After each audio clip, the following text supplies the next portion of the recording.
Running a 5K is perhaps one of the hardest goals a beginner runner can take on. If you can't run for more than a couple minutes without stopping, your first 5K probably feels like it's impossible. However, I am living proof that it is possible, and I have documented every single second right here on YouTube. So you don't need to be fit or athletically gifted, you just need the right approach. If you're new here, my name is Prem, and I've been documenting the Couch to 5K journey. I've been doing so all the way since run one. Today's run will be run 32, and this will be the day I've run my very first 5K. So, how exactly did this come about? Running a 5K is perhaps one of the most fulfilling goals you can set out to achieve, and this took quite a long time, more than I would say the average person would take. But that was a combination of me practicing running, making loads of mistakes, learning, trial and error, and kind of having no idea what I'm doing and kind of just figuring it out as I go along. And after about 3.5 months of consistent running, I finally was able to do it. But how exactly did this come about? If you want the honest truth, I never intended to run on this specific day, and this just happened to be the day I actually ran the 5K. So it goes to show that if you've been doing the hard work consistently and you've been doing the same habits over and over, and they tend to get a little bit boring, but as you do it consistently, as you tend to do it over and over again, there will just come a time when things just start to fall into place. And I really feel like this happened on today's run because I was able to run the 5K. And I never actually planned to do this. It's kind of just materialized after those months of putting those good habits into practice, the warm-ups, the stretching, the running form, the breathing, all of it cool coming together and helping me to run my first 5K. So how do you actually go about running your first 5K? Well, the kind of approach you want to take is just to keep it the same. The way you've been on all of your runs in the past, keep everything exactly the same. Do not change anything.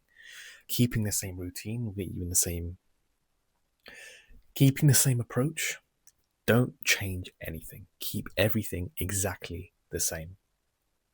Everything down from your routine to your warm-up to your stretches, keep everything the same. There's no special actions you need to take in order to achieve this said goal. It's literally just doing the same thing over and over and progressively getting better over time. And that's why you build up from from the ground up and work your way all the way up until 5K. There's not really anything different you need to do other than go further and go harder than you did the day before. So the reason I say this is that there's no special actions. When I went on this run, I'd never even set the intention of running 5K. I just set the intention of just going out for my run and just seeing how it goes. I never flat out thought about running 5K, but I got into a flow state, I got into my own rhythm, and then I decided, you know what, I can keep going. And I kept pushing, and eventually I got to the 5K mark in around 40 minutes' time. I was like, oh my God, I've done it. I've done it finally. After about 3.5 months of consistent running, I finally smashed it. And that feeling of putting all that hard work and actually seeing the result of running the 5K is absolutely worth doing.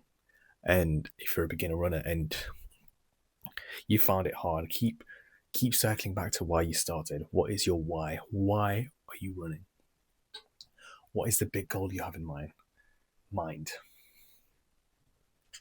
You see, my main reason for starting running and taking it more seriously was that I wanted to get fitter. I already have trained in the gym consistently for the past 3-4 years now, and the one thing I never took as seriously was my cardiovascular health, which means like any kind of activity that doesn't involve lifting weights, like let's say, for example, going for runs, going for walks, going for hikes, all those things required a different kind of strength, different to not pushing, lifting weights. They this kind of activity requires a different kind of strength, being cardiovascular endurance and that kind of fitness, which you train, which is trained through high intensity exercise. So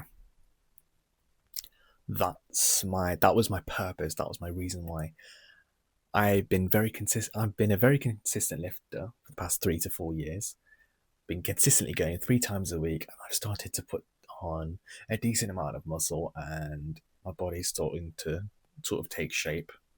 But one thing I realize is that I want to be functional in all areas of life. I don't just want to be someone who can lift heavy weights. I also want to be that same person who can lift heavy weights and also run 5K, 10K, maybe even a marathon. I want to be multifunctional. I want to be healthy enough that as I get older, I don't just become that person who can lift heavy weights but feels quite stiff and rigid. I want to be that kind of person who feels fluid. I'm strong and I'm able to walk up a flight of stairs and not get out of breath. That's the kind of strength I want. And what I'm trying to say is, don't get too caught up on slowing down or even stopping if you need a breather. Having a breather is perfectly normal. I think I stopped about 2 to 3 times within this run when I actually ran the 5K, that I actually stopped for about 5 to 10 seconds just to take a breather and shake my legs off, because I often get a lot of lactic acid buildup, especially in my legs when I'm going on longer runs. And this is what causes my legs to slow down and stiffen up. And you will sometimes need to take that breather just to shake your legs off and stop them sort of like blocking up. And that's what happens. That's what happens when you're doing intensive exercise like running. So just taking a small breather, 5-10 seconds, and just shaking your legs off, and just taking the chance to like sort out your posture, sort out your form, and just shake off your legs can really help you as you progress onto the later stages of the run. What I find is that when I take that quick breather for like 10-15 seconds, I'm rearing and ready to go again. The point is try not to stop, but if you have to, keep it short and sweet, because when you're running, you'll get to a phase where perhaps you're 5-10 minutes into the run, you'll feel like you're going through the motions and everything will be running very smoothly. You'll be in a flow state. If you've been running for as long as I have, you will be in a flow state. And what that means is you just run and you don't even, there's not many thoughts going through your head. You're just putting one foot in front of the other and you just keep running and keep running until you reach your goal that you set out for the run. And when you achieve this flow state, this is when running becomes a lot easier. As I progressed on later into the run, towards the end, I was really pushing it and giving it everything I had. And I reached the 5K mark with about, I believe I might have scraped maybe 20 to 30 seconds off 40 minutes. My original goal was to be able to run 5K in 40 minutes. And I think I did it in around 39 and a half, 39, 40, 50 maybe. And that's what I've been working so hard for. In order to run the 5K, is literally do everything you have been doing, but just do it for longer. I know that isn't perhaps what you wanted to hear, but there is no secret ingredient. There's nothing you don't already know that you need in order to run 5K. It's just the premise of doing those same habits, but running for slightly further than you have previously. And that's all there is to it. It's the consistent habits over time which will develop your running skill and help you be able to reach your goal, whether it's to run 5K or it's something else. The premise is entirely the same. Doing those habits consistently over time will eventually get you to your said goal. And one thing I wanted to leave you with is that whenever the going gets tough, remember why you started. Remember why you started, because that's what's going to get you through the runs, especially as they get tougher and you're really pushing yourself and you've set a really big challenge for you today on your run. And mine being running the 5K. When I got to the 4K mark, I was absolutely done. I had nothing left to give. I was running on fumes for that last kilometer. And then once I finished it and was able to slow down, it was one of the best feelings ever. That feeling of relief, that feeling of satisfaction is really, really good. And it's just a testament to my hard work and the consistency I've put in over the past 3.5 months, that I'm happy to say that I can run a 5K. I've done it. And this run and myself, I am living proof that I can say something and then act on it and achieve it. And you should be the exact same.